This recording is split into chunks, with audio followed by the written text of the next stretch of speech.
Thank you all so much for being here. This is our second Thinking Like a Lawyer workshops. We're really excited to dig into um, some really messing, confusing, frustrating parts of environmental work and thinking about zoning and permitting and stamps of approval that facilities need to move forward. For those of you who don't know us, we're Fair Shake. We are an environmental law and justice nonprofit. Most of the work that we do is provide no cost and low cost legal representation in PA, Ohio, and West Virginia. And I'm super excited to have two of my attorney colleagues here with me today. Tim Fitchett, who is our supervising attorney and licensed in PA and West Virginia, as well as Andrew Early, who is our West Virginia staff attorney. That's incredible work. They do such good work. And we know the law cannot solve all of our problems. And so from there comes our community democracy work with Sean and Anaya and the rest of our team, helping communities find organizing, strategy, and policy levers to move their goals forward. And for folks who are interested in the law or are students or who know students, we are always working with hopefully future attorneys and organizers and change makers through internships. So feel free to have them reach out. Because I get to work so closely with lawyers, they always make sure that we have our wonderful disclaimer in here. Um, I'm not a lawyer. Tim and Andrew are lawyers. But being here today does not mean that we are providing legal representation or have a legal client relationship. Um, Tim, anything else to add in with that disclaimer? No, Beautiful. no, we're good. All right. So why are we here today? I know, that figuring out what are the stamps of approval a facility needs to move forward is incredibly frustrating and hard. Last month, we talked all about the bureaucracy, and now we're kind of building off of that, right? If we know what the layers of bureaucracy are, then we can figure out how do those bureaucratic layers work together to approve or deny different facilities. So we're going to spend our time today talking about zoning and what zoning is, and really getting our fingers messy in what we should look for when we're looking at a zoning code. And then we're going to shift to state permitting and kind of do that same exercise and really figure out, from Andrew perspective, how do we read those really complex, legalese, complicated, confusing documents? I'm going to put a couple of links in the chat. So if anybody's interested in kind of some more visual representations or written representations of all of these different stamps of approval in real life, we've got a couple of resources and blogs that we've written for various facilities, but I know I need always like a concrete example to help me understand these situations. So feel free to take a look at those and we'll dive in. We I know for myself, zoning and permitting, it can make me really feel like I want to pull my hair out, digging through the legalese, websites, numbers. It's just not how my brain works. And like I said, we really want to help folks get kind of messy and fingers and just like taking a deep sigh of taking a deep breath before looking into these. And we're going to be using Mentimeter to kind of help us dig into these things today. So if you are able to, I think it'll probably work best if you have a phone next to you and can scan the QR code that you see on here, or feel free to go to menti.com and type in that website. Um, we're going to be using the same Mentimeter throughout the day today. I'm going to have two questions now, and then we're going to be using it throughout our time. I also know technology is technology, so if it's not working for you today, no sweat, no worries. This will just be kind of for fun. So go ahead and join us there. And I'll give folks just one more second to join us on that Mentimeter.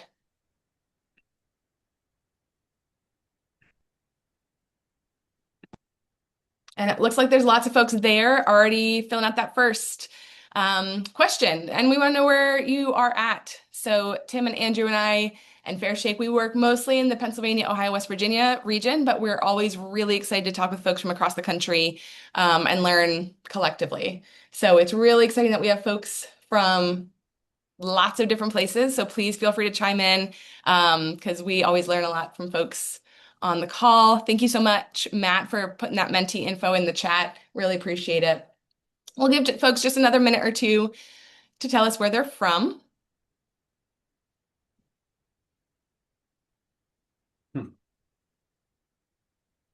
See somebody in the chat mentioning other people in Oregon, and I was excited to see that as well. I lived out there for a decade, so good to see some Pacific Northwest representation.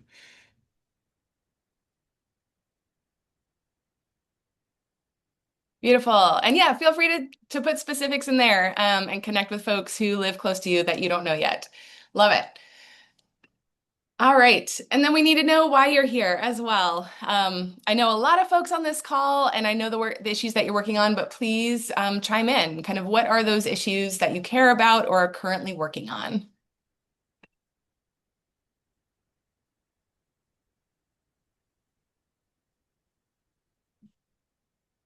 I knew data centers was going to be the first one up here. So we've got data centers, we've got housing, we've got more data centers. I'm seeing semiconductors, clean air, stormwater management, urban farmers, more data centers, oil and gas, and obviously everyone here knows that how integrated and intertwined these issues are. So definitely encourage us all to kind of figure out and continue thinking about how do these things all link together and how can zoning and permitting really help all advocacy around all of these different issues. Thank you all so much. I'm glad Mentimeter and technology was smiling upon us today. Let's head back to talk about zoning. So last month, we spent a lot of time talking about the bureaucracy. And for those of you who weren't here, just real quickly, we really like to think about bureaucracy like an onion. I hate onions. I think they're gross. They make me want to cry. I think they're very smelly. They're hard to peel and kind of work with. But if you cook them up a certain way, if you deep fry those, maybe in some really good batter, good dipping sauce, like I can make it work. And bureaucracy and our government can kind of feel similar, right? It can make you want to cry. It can be hard to work with. But if you know how to work it, you might know how to kind of like move your issues forward a little bit more.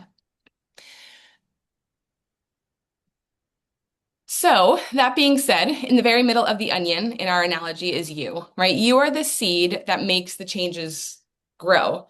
Without that seed, without you being here today, without you caring about waste and data centers and environmental justice and petrochemical issues and waste issues, those issues, the things that you care about, are not going to move forward, right? So, when we think about our onion, at the middle is you and the things that you care about. So let's head on to the outside. The outside layer of the onion, this is the federal government. They're on the outside because whatever rules and laws they have to make have to be followed by everyone else. They are this outermost ring.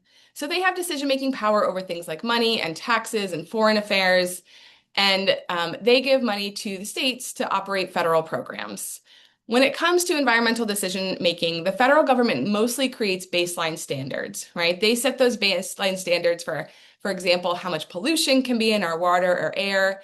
They can provide guidance to help state permitters. They sometimes do some environmental permitting, especially for like really, really big things or things that cross across state borders. And they're kind of creating the vibes, right? They incentivize the conditions that help economic development move forward. So that is our outermost layer of our onion. When we move inward, the next layer is our state. Our state is under the federal layer, which means they have to follow the rules and laws and regulations that the federal government creates. So as long as their rules and laws don't go against the outermost ring of the onion, they can do things like create state taxes, licenses, they oversee elections, they set up local government. For environmental decisions, this layer has a huge amount of decision-making power, right? See how thick that layer is in our onion? Because they take those federal baseline standards and figure out how to meet them. And they do this by regulating the industry, right? So they are the ones who are giving or denying permits for construction. They are enforcing permit violations if those happen. And again, they're going to be creating incentives, right? Lots of tax breaks, maybe to court certain types of economic development. So as we continue moving inward, our next layer is our county government. They typically have power over public health, courts, records, 911, sometimes public works, solid waste. And they have to follow the rules, standards, regulations from their outer layers, right? So they have to follow county and the federal rules. When it comes to environmental decision making, they definitely have some influence in decisions, but look how thin that layer is, right, of the onion. When it comes to environmental stamps of approval, there may be some, but not as many as the state and as we're just about to look at our municipalities. So our municipalities are the most inner ring. They are that nice thick layer, right? These are the cities and boroughs and townships that we all live in. And municipalities have power over things like police and fire, parks, public works, water, sometimes things like transportation, community health, and deciding how land and space can be used, or zoning, which we're going to dive into. Because they're the innermost layer, whose rules and laws do they have to follow? Counties, states, and the federal layers. But let's take a look at our onion right now, right? The municipality is one of the thickest because it holds a lot of power when it comes to community-driven goals. We also know that they're the closest to us, right? So we have a lot of physical and emotional and cultural closeness with those municipal officials and can make change happen a little bit easier than those layers that are further away from us, right? It's also the smallest layer, which means that they can create change a lot faster than county, state, and federal bureaucracies. Now, I'm by no means saying that municipalities are quick and maybe make change as quickly as we want, but if we compare it to those other layers, they are the smallest and most able to make change and get things done quicker. So all of these layers play a role in moving a facility from idea to actual operation, right? It's not a single stamp of approval that facilities need. It's a lot of different stamps of approval depending on what that facility is. We're going to dive into municipal first because, again, they are the closest one to us, and we can have a lot of influence on them. So let's think about zoning as one of the main ways that municipalities have stamps of decision on facilities. So zoning is a set of laws about land, how it can be used in your community, the standards, regulations it has to follow. I like to think about zoning like a buffet, right? We could all walk into the same buffet, grab our plate, walk down that same buffet line of food, and our plates are going to look really, really different at the end. And zoning is kind of the same, right? Although most towns might have the same like buffet options, they can really pick and choose what works for them based on their appetite, how they want their community to feel in the future. Some towns and counties maybe choose like not to go to the buffet. They may not have zoning laws at all. And zoning is really critical because it is one of the only stamps of approval that a municipality has power over, right? So without zoning, a town and community is really giving up the power that they have to the county, to the state to make those decisions for them, which is why we think about zoning as such a critical piece of community driven decision making, right? It is one of the only ways that communities can have a voice in the process. And it is very complex. And you open up a zoning code, and my eyeballs like glaze over because it's a lot of legalese and really complicated. So I'm going to turn it over to Tim, and he's going to like walk us through what zoning is and how we can use it to move the goals forward that you all care about. Thank you, Megan. So I want to answer a question that did pop up in the chat from Maximilian, that the local zoning really does have a lot of power. And it's because back long time ago, the federal government was essentially formed when a bunch of small communities gave their rights to that federal government, right? We gave up a bunch of rights and said, hey, this is better handled at a large scale. But at that time, we very much, the local community said, but we don't want the federal government telling us what to do on this very local level. And so we just never gave that power up. And that's why local zoning boards really do have a ton of power in this space, which is why it's really important to understand it and how to use that to move forward. So what zoning is at least what it's become at this time, is what I've kind of got put on the screen here. And this is what's called Euclidean zoning. And the idea is we don't want anything anywhere in our communities, right? we don't want to have uh, industry directly across the street from my house, right next to a restaurant, right next to a gas station, right next to a movie theater, right next to another house, right? Makes it awkward in the space. And so what we've done in most municipalities is create some sort of a zoning map like what I put up here. And so you can see this big red section in the center, that's the town center district, right? You can have apartments and offices and commercial, right? That's what they're going to prioritize there. The little brown that's coming kind of off to the east and west and the north and south, those are also business districts, right? Follow those main thoroughfares. That's where we're going to have our commercial and that sort of thing. The big gray area, that's where we're going to concentrate all of the industry, right? And that way, you don't have industry popping up in the middle of a residential zone, which is all of these yellowish and beige areas, right? And the idea is to keep like things near like, put some buffers in so that most of the community isn't having to live amongst business and whatnot. And so this is kind of what you would like to have in your community so that things know where they go. And each one of these districts is going to have different rules about what is allowed there. How big do yards have to be? How tall can you build? And what can you build in these particular areas? So let's move on to the next slide. Because a big question is, what if your municipality doesn't have zoning? Well, what happens then is kind of what I was just inferring, where it can be a little chaotic.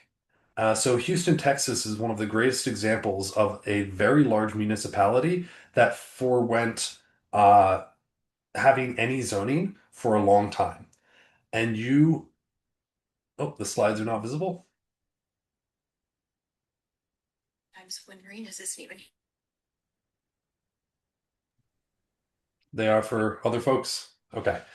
So if your municipality doesn't have zoning, areas like Houston kind of ran into this big problem because there would literally be, four residential houses and then a gas station, and then two more residential houses, and then a movie theater, and then a restaurant, and then a couple more houses, and then a huge industrial warehouse, right? Which makes just community feel weird. And so we kind of don't want to allow anything anywhere, right? We want things to have their place. The problem is, if your community does not have any zoning whatsoever, you need to start now.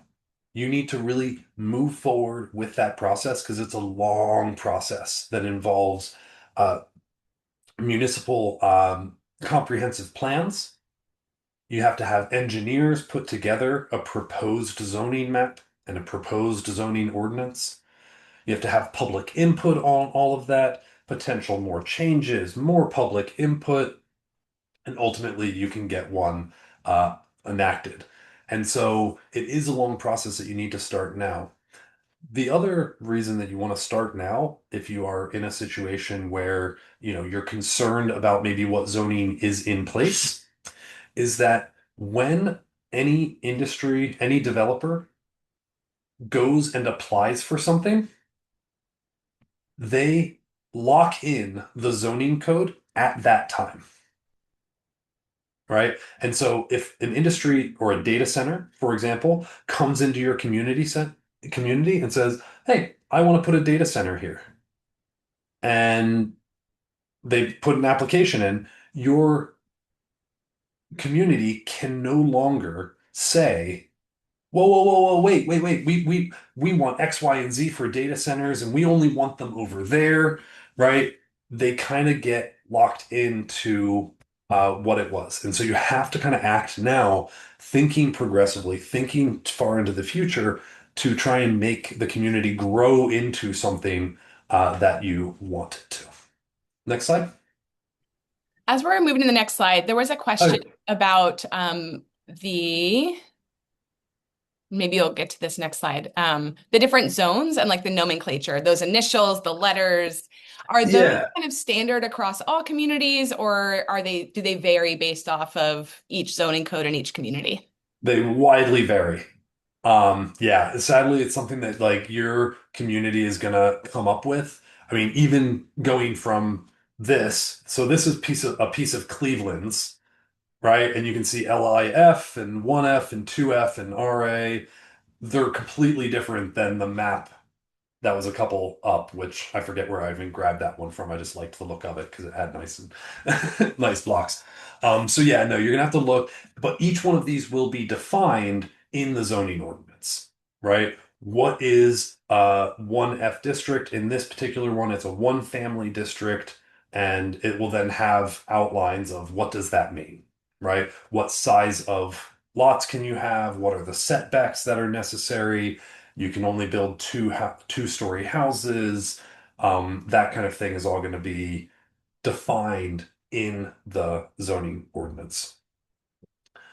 What this particular so those are going to be certain requirements, right, that are outlined in the zoning ordinance. You're also going to have these. So if you look in these in the chart here, you'll see a bunch of P's, right? Those are all permitted uses. If you want to build a single family house essentially anywhere in this community, in the residential or business district, it's permitted. You can do it. You're allowed to build a single family house, right? You can see the P's all the way across the top. Once you get into the heavy industrial areas, then it's no longer allowed. They say, hey, we don't want, single family homes in those industrial areas. We also have, you can see some C's, right? Conditional uses. We're going to talk about conditional uses and special exceptions here in a second. Because what the conditional use and special exception process is they say, hey, you might be able to build this in this particular area, but we want you to go through some extra processes. We want you to show us that this is a suitable thing to put in this particular place, right? So if you go down to, um, let's say, the animal hospitals, right? Animal hospitals, you can go along. So in the residential areas, you can never build an animal hospital. And in most of the business districts, you can't build one either. But then once you get into the business, the more dense business districts, then they're permitted. And all the industrial areas, they're permitted. Above that is an animal kennel. Those are conditional uses in all of those same districts, right? And so what this city, Cleveland, has said is, okay, if you're going to have an animal kennel, we want you to show us that you're going to have the space and follow these extra rules about how that kennel is going to be built and ultimately used. So, we can move on to the next slide. So this kind of just shows what will be inside of a zoning ordinance. And generally, there's going to be a whole section of conditional uses, and it'll outline the process that an applicant would have to go through, generally. And then there will be these specific sections for each one of those different things. So animal kennel would have its own, bed and breakfast has its own, billboard has its own, movie theater would have its own little section, and they would have a little bit of extra stuff that they have to show. Right? So for a bed and breakfast, they need to be able to show that you're going to have no more than 5 guest rooms, right? So an applicant that wants to get a conditional use to put in a bed and breakfast would have to go to either the zoning hearing board or the board of commissioners, depending on the requirements, and show them, hey, it's only a 5 bedroom house. I couldn't have more than 5 guests if I wanted to, right? And you have to have off-street parking spaces, right? So they would have to go and show, hey, look, this is a picture of my parking lot, right? Or a diagram of the space. I have 4 extra parking spots. You don't have to worry that there's going to be full, full streets because of my bed and breakfast. Now, what's important about all of this is that when you get into bigger things like a data center, right, or oil and gas drilling, municipalities can do one of two things, essentially. through their zoning ordinance. They can roll out the red carpet, right? So we've seen instances where municipalities say unconventional gas drilling is allowed in all zones, including residential and agricultural and commercial, and they don't have to show us anything, and they're just allowed to do it, right? It's permitted, or maybe it's a conditional use, but there's not any real requirements there. And so that's rolling out the red carpet, and that's done through the ordinance, and it makes it so easy and incentivizes that kind of business to come to that place because they're not going to have the bureaucratic red tape that they have to go through. Now, what we've done with a lot of organizations that we've worked with, a lot of great organizations in southwestern Pennsylvania in particular, have gone out to the municipalities and pushed them to enact more strict ordinances. They say, look, if you're going to do an unconventional gas drilling, first, you can only do it in industrial areas, right? We're going to limit where on the map you're even allowed to do it. And then you need to show us a noise study and an air study and a traffic impact study, right? All sorts of engineering studies, hydrogeological studies, and that will disincentivize oil and gas from coming into that particular area. Same thing with a data center, right? You need to show us that this is not going to impact the community. So those are the ways that the very, very local, the 4 or 5 people that are on these zoning hearing boards, on your board of commissioners, can literally determine whether, an Amazon data center, right, a multi-billion-dollar international corporation is able to come into their community or not. It's really that much power that those couple of people have to either let it in or keep it out. And so it's really, really important that you focus on who's in those positions and working with them to try and get it to become more difficult, if that's what your goal is. Next slide. Okay, so if there is going to be a conditional use or a special exception that adds this extra layer onto the process, right? It's no longer just straight denied, right? When we go back to that table, if there's not a P or a C in it, then you just can't do it whatsoever. Nothing you can do, nothing you can talk to the commissioners to do. If it's a P, then they can just do it and they don't even have to tell, right? They don't have to tell the municipality that these are the things that they're doing.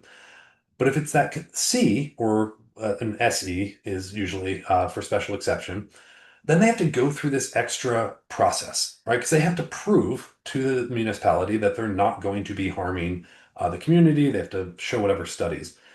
They generally are part of the public meetings that'll be held usually once a month. And it's sort of a trial, right? They're going to be coming up and presenting their evidence. Here's my expert report. Here's how this expert report shows that I'm complying with your zoning ordinance. Here's our expert report that shows that we're far enough from all of these setbacks. Here's our noise ordinance that shows that we're not going to be too loud for the surrounding community.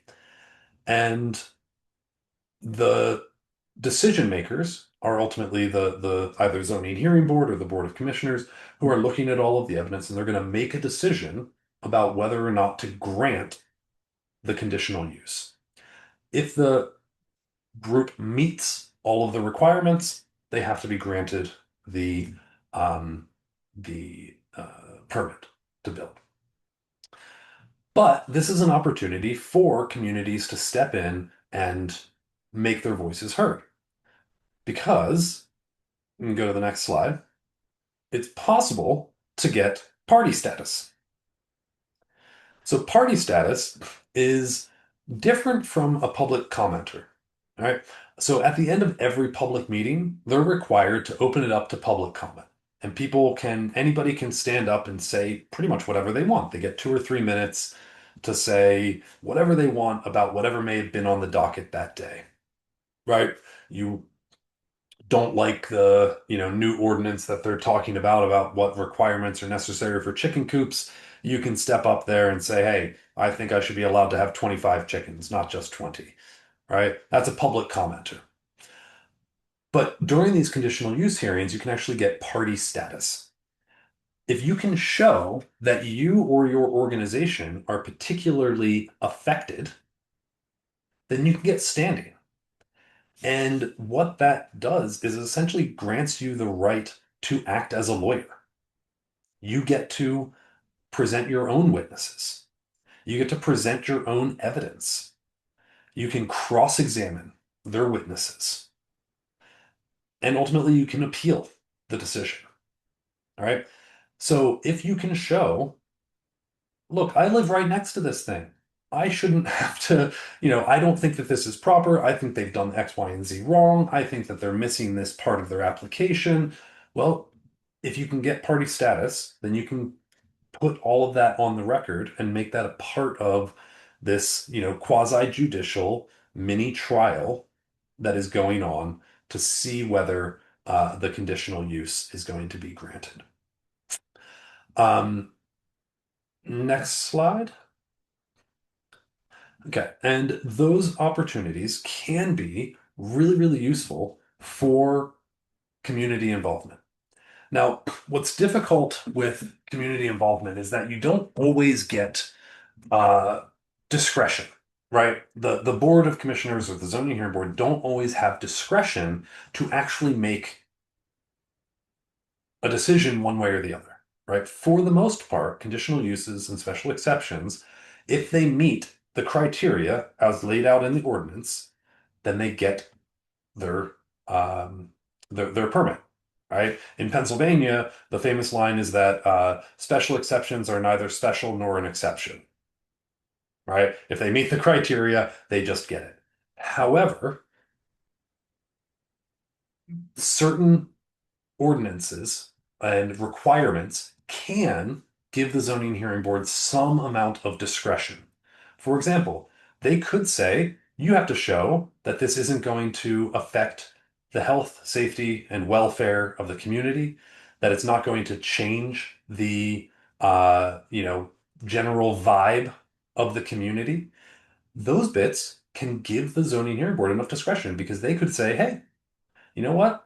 After hearing everybody and hearing all this evidence, we think that this actually is going to change the general vibe of the community, and so we're not going to allow it. So one, if you're working with your municipalities, you have to try and get that kind of language in there to give them some discretion. Um, and yes, I can talk about standing here momentarily. I see that popping up. Um, so the getting your communities out there, getting people all wearing the same shirt and holding up signs and, out there giving testimony, that can give the board the impetus to use their discretion to deny an application. Right. So in those circumstances, I do recommend that you try and get as much community involvement. Tell them that you don't want this thing because they may be able to stop it. And we've had some great success here in Pennsylvania doing exactly that, getting boards to recognize that the community really doesn't want things in their community and stopping it as best they can. Um, so the standing issue, it is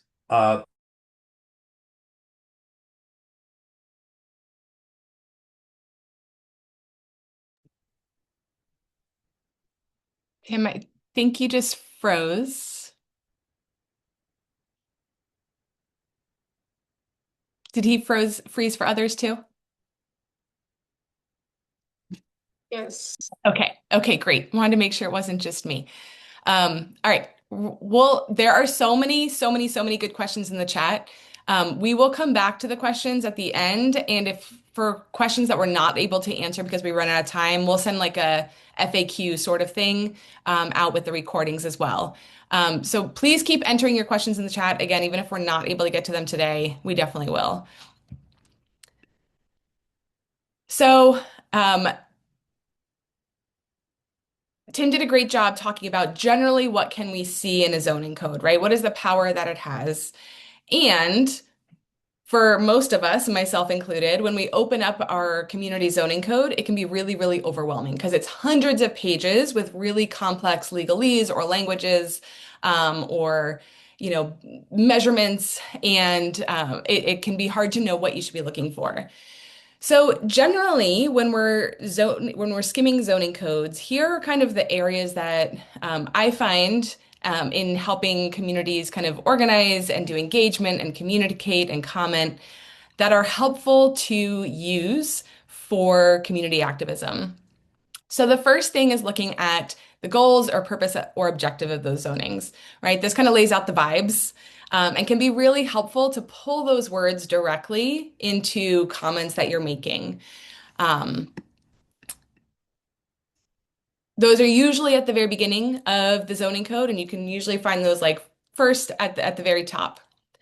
After we take a look at like what does your community prioritize, right? I was looking at two different community zoning, and one's top goal was community health and safety and welfare, and the other's top or first listed goal within that zoning code was economic development. So you can see right there kind of the priorities of the municipalities and how those may influence decision making within the further zoning code. So a next piece that you can take a look at as you're skimming your zoning code are those definitions. The definitions are usually at the beginning and kind of define every sort of development or facility that could be built, or that is listed later on in the zoning code. These can be really helpful to figuring out, what are the requirements for this kind of facility? What does it need to, what needs to happen with this facility? And a great example here is data centers. Some municipalities in their zoning ordinances are including power generation auxiliary facilities as part of the data center. So that data center definition lists a data center as well as the auxiliary power generation. Other communities are listing those as two separate things in their definitions. For the community that's listed together, that's one stamp of approval within that zoning process, right? Within the communities that have them listed separately, it provides two different stamps of approval that those facilities will need to go for, right? So just a small tweak in the definition can have really major differences in terms of the process that it goes through. And Tim, I think you're back. So if I you am. feel Sorry, free. there's a bit of a brownout and my computer just shut down suddenly, so I No worries. apologize. Didn't want No, me talking about standing. yes, we were talking about standing. Let's circle back to that in just a minute. And I let folks know there's so many good questions, and so any that we don't get to, we will send like a FAQ written answers to those folks as well. Wonderful. So after you take a look at the definition, another really good place to go after that is understanding the requirements of each zone.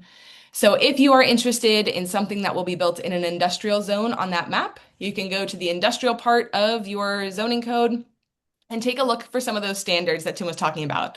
What are the setbacks required there? What sort of studies, if any, are required? What are the operations, the minimum lot sizes, building sizes, the nuisances that are allowed? What sort of like fencing or landscaping is required there? And if you look at different zones, there's different standards for each one of those zones. So these are really helpful to push for stronger requirements or advocate, it says, 50 feet of setback between the two properties. We really feel like, and here's the research showing it needs to be 100 feet. So really good opportunities for advocacy there.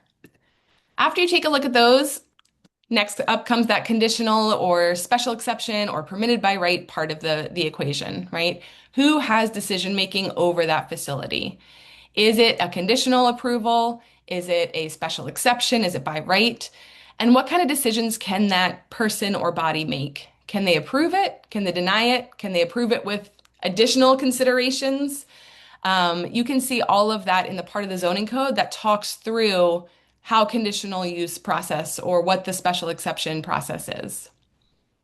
These are really, really important so that you know where to put your energy, right? If it is a by right or permitted use, spending a lot of time and energy advocating to the zoning hearing board is not going to make sense, right? Because that zoning hearing board doesn't have too much power over that permit, right? Or if you can see it's conditional use, right? Kind of figuring out when does the hearing board meet? What does that process look like? So it can kind of help to guide you where to go to push back and advocate. And then the last thing is standards and requirements of either that's conditional or special use or the actual type of facility. So for data centers, for example, we're starting to see more ordinances in some places that kind of are data center specific and may have a couple additional maybe studies that are required or letters from the utility company showing that it's not going to be a burden and some other additional information that that facility will need. So these are generally kind of where I look, where some of our team looks as we are kind of skimming that zoning code just to kind of get us started, kind of finding some of those pressure points or advocacy points to push on. Tim, anything to add in here in terms of where folks can be looking as they're starting to look into their zoning codes? Uh, no, I mean, I think you've covered it. Sounds good. Um, do you want to finish the standing answer and then we'll get our fingers a little bit messy in a zoning code? Yeah, yeah. So the standing, it's a legal term that requires an injury, causation, and redressability. But essentially, you have to show that you're going to somehow be injured by this thing, and usually that's done by proximity, right? It's right there. I'm going to be able to see it. It's my neighbor. They shouldn't be able to build a three-story, garage in my backyard. Um, with some of these bigger facilities, you can get farther away, but you're going to have to prove that you're actually impacted, right? That it's somehow, yeah, the fumes or whatever it is are going to travel to your area. And then the other quick thing that I didn't have a slide on, but I wanted to just mention is exclusionary zoning and moratoriums. So generally, you're never going to be able to get your zoning to just say you cannot have this thing anywhere, right? They have to generally make some space in every municipality for every legitimate business use. But you can make it harder by, crunching down the space where that can actually go. And then moratoriums are allowed in certain jurisdictions, not in all jurisdictions. But sometimes when things like a data center are coming out, these are new, there's a ton of them, and they are kind of like barreling, at least here in Pennsylvania, Ohio, West Virginia, they're everywhere. And so uh, sometimes some municipalities allow local municipalities to put a moratorium and say, hey, nobody's allowed to put an application in until we have like 90 days to think about this and try and like modify our ordinance to handle it. So I just want those concepts to be out there and for you to know about. Let's do some bingo. All right, wonderful. And I'm seeing a lot in the chat about NDAs and data centers. Huge issue. We fully agree with everything that people are saying. I am going to share for those of you who haven't seen the North Star Data Center Policy Toolkit. It's an incredible resource. On page 27, they point to two municipalities that have passed ordinances banning the use of NDAs related to data centers. Great examples for all of us to learn from.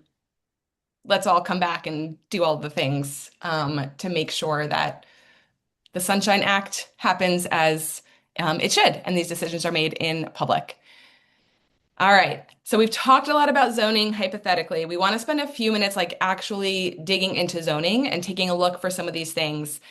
So we're going to play some bingo. So go ahead and go back to your Menti, and we can do this. You can do this in two ways. So you can either open up a new tab on your computer and open up your local zoning code. Usually you can either just Google it or you can go to municipal website and kind of find it there. If you live in a community that doesn't have zoning, or you're not sure where to find your zoning, feel free to use this example from Portsmouth, Ohio in the chat. I will put those links in the chat right now. And we're sharing this as an example just because it's a pretty cleanly laid out zoning document that talks through that. Lindsay asked a great question in the chat about like what is the Sunshine Act that I mentioned, and that is a great primer for next month's Thinking Like a Lawyer, where we're going to be talking about right to knows and Sunshine Acts and how decisions do legally need to be made under Sunshine, so that all in community can understand what that decision is. So again, go ahead and pull up your zoning map or go to the link for Portsmouth that I will repost in the chat again. And you are going to have 10 minutes to try and find 3 of these bingos in a row. You should be able to see them on the Mentimeter or on the screen in front of you. So once you're able to find the answers to 3 of these bingo squares in a row, type bingo in the chat and we will see who wins. We have about 8 minutes for this. So go ahead and start bingoing and we'll see what kind of zoning thoughts come up after people have a look at their zoning codes.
We've definitely got some zoning super sleuths out here. There are a couple bingos, which is amazing. Let's give folks a couple more minutes to dig into their zoning codes, and then we'll come back together in about 3 more minutes.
All right, take about 1 more minute.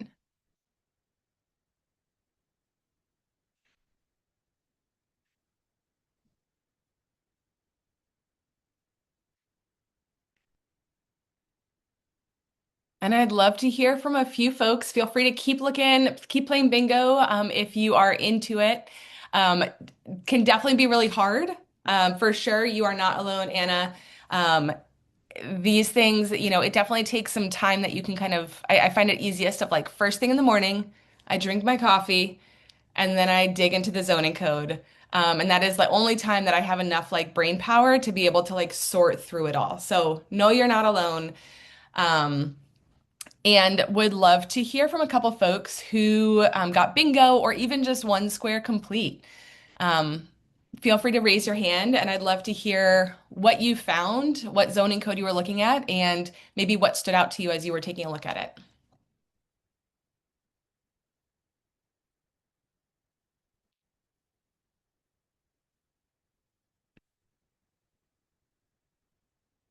it. Okay, okay, well, just let them know.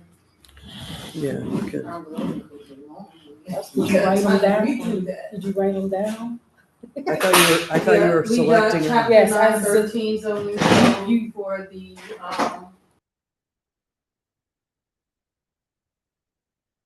Oop, and it looks like we might have a group. Edith, you're currently muted if you wanted to. okay. Okay, I'm gonna let the group speak. We found at least 3 or 4 for the city of Pittsburgh. Great. We found one type of facility. Hello, my name is Denise Johnson. We found one type of facility that requires conditional use permit. And that's chapter 913. That's chapter 913. Great. And then we found your own housing, your own zoning code or map or towns, county that you visited. Chapter 903. Chapter 903. And we found a residential and industrial zone on the zoning map. Which was a sub on chapter 903 as well. And that's a chapter 903 as well. And then we found the city of Pittsburgh zoning code, but those are very intense reading material. Yes, thank you all. Thank you. That was amazing. And I think you said it right. Like, a large city, their zoning code is going to be intense. And so it definitely just takes some time to just sort through it, take a look at some of those keywords that may bubble up to you as we keep going. And next month, when we talk about commenting, we are definitely going to talk about how to use some of this as you're making public comments. Heather, I see your hand raised. Do you want to unmute and add what you found as you were digging in?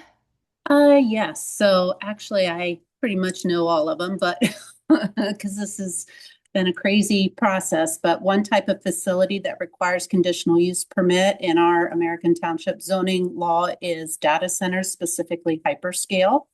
The Board of Zoning Appeals approves the conditional use permits, and one type of facility that is a type of heavy industrial facility in our small township is a hyperscale data center, which we just had changed back in September of 2025. It will need a conditional use permit. So those are just a few of them that I found. Amazing. Thank you, Heather. Heather, can I ask a follow-up question to you? Sure. Okay. So you said that this is all really new to you, and you are not alone in that. How do you feel like you have kind of worked through going from oh my God, what is zoning, to having this probably more knowledge of your local zoning code than you ever wish that you would need to? Yeah, it's been an uphill battle, been in the valley a lot as well. Realizing the importance of understanding public participation in our local government and how people that aren't necessarily elected are making huge decisions that will change people's lives. And these data centers, unfortunately, are just steamrolling over communities all across the United States, but especially in the heartland.